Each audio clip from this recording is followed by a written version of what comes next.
Hello, people of YouTube. My name is Steve Gray. Thank you for watching. So today we're going to be talking about guitars that were designed to be cheap, student-level instruments, but now they are excessively more expensive. There we go.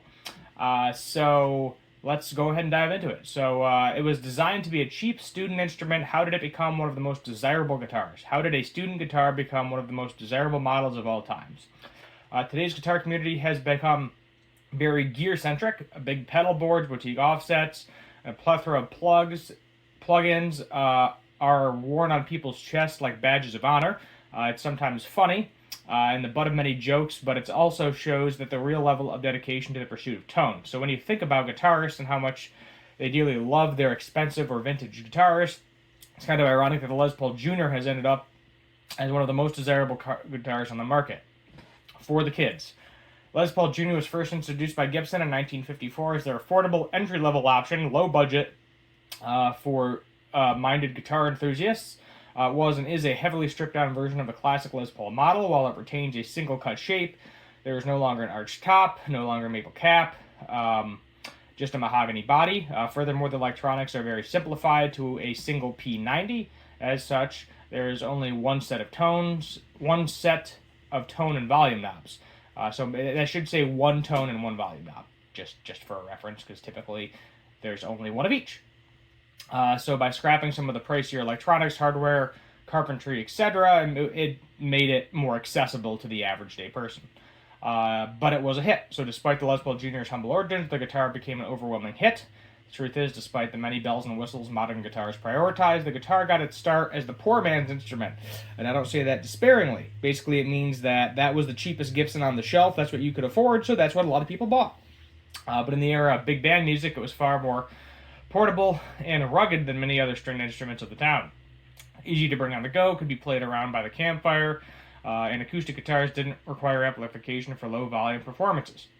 Les Paul Jr. really appealed to this simple sensibility, and many broke but talented musicians of the 60s and 70s gravitated toward it.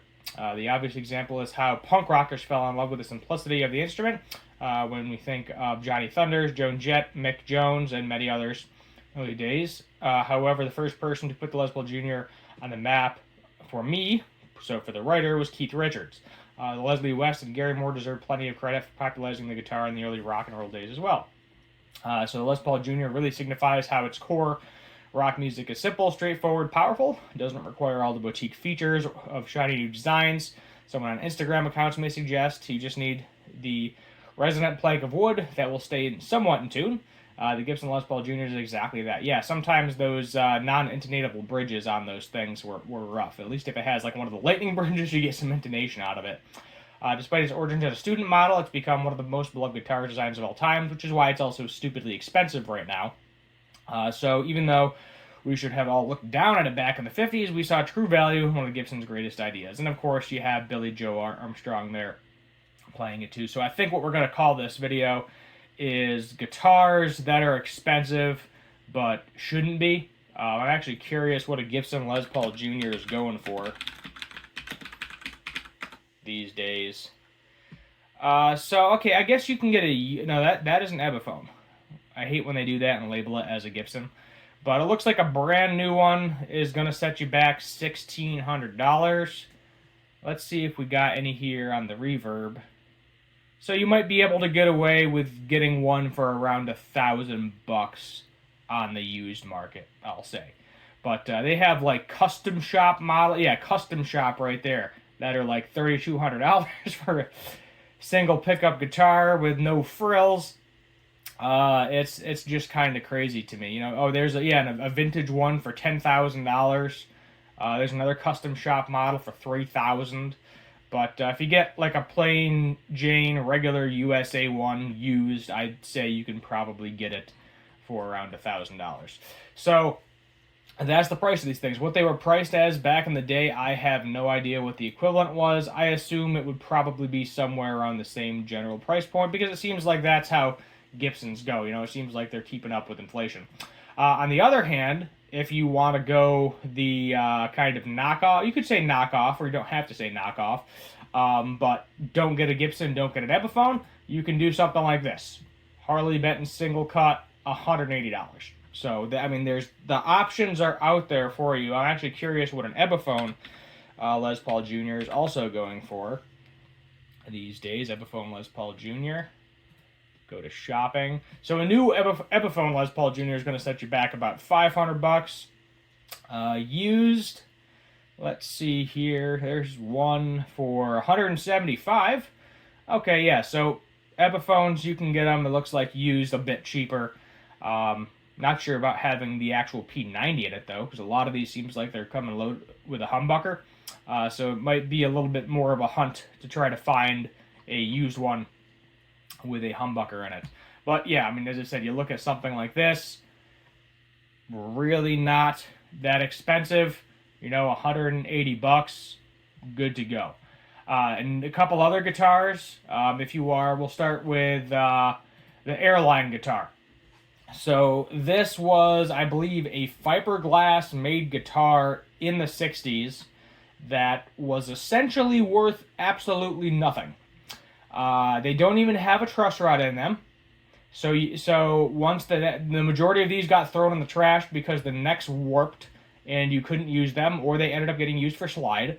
And this was thought of as like a garbage Sears catalog guitar back in the 60s.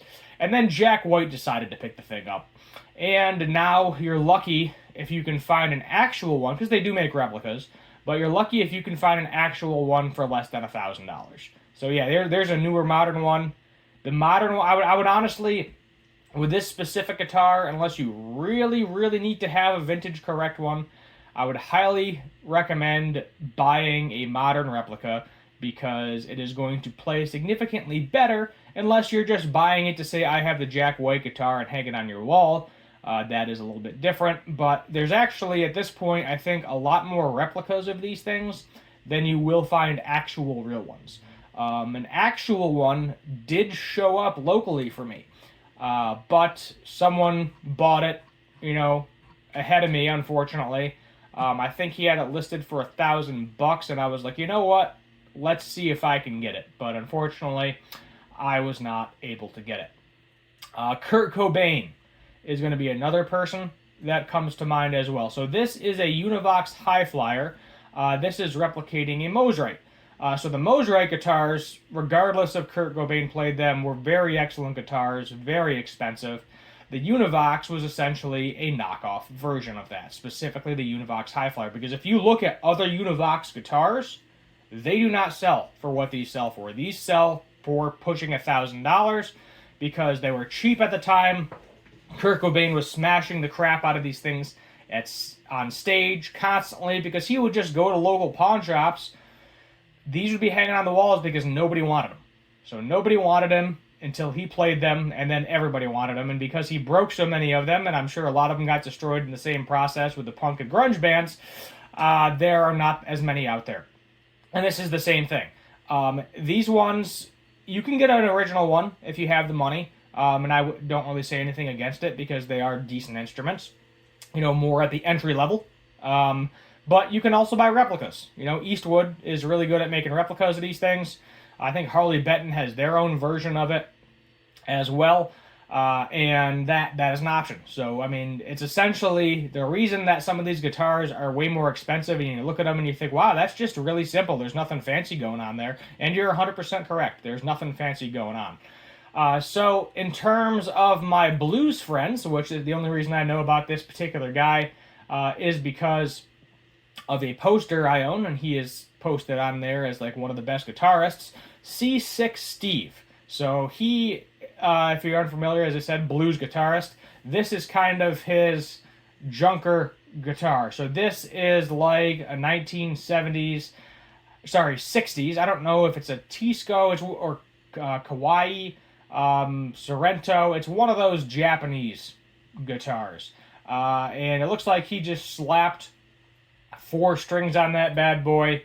And look, you can even say I paid $75 for this guitar from Sherman Cooper, Como, Mississippi. C6 Steve, Mercy, Loud. And it looks like he stuffed a bunch of stuff, like paper towels inside the body. So you get people wanting to replicate this thing too. I'm pretty sure there's some swear words on here, or there was at one point.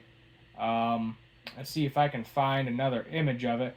I thought it was like, oh, I paid blah, blah, blah for this piece of POS guitar, but maybe not. Maybe not. But yeah, so this specific color too. So it's literally only this specific orangey red color. Oh yeah, so here's what the guitar was originally. So there you go. That's what this thing looked like from the factory before he modified it. So his probably started as this red color, but just got super faded. And then the last guitar we're going to talk about is a Fender Mustang. So this was also designed to be a student grade instrument. This is going back to Kurt Cobain. But because Kurt Cobain played them, they got kind of expensive and stayed there. So this was like the cheap. This one, the Mustang and the Duosonic, were the cheapest Fender guitars you could get for a period of time. You know, they were the cheapest of the cheap.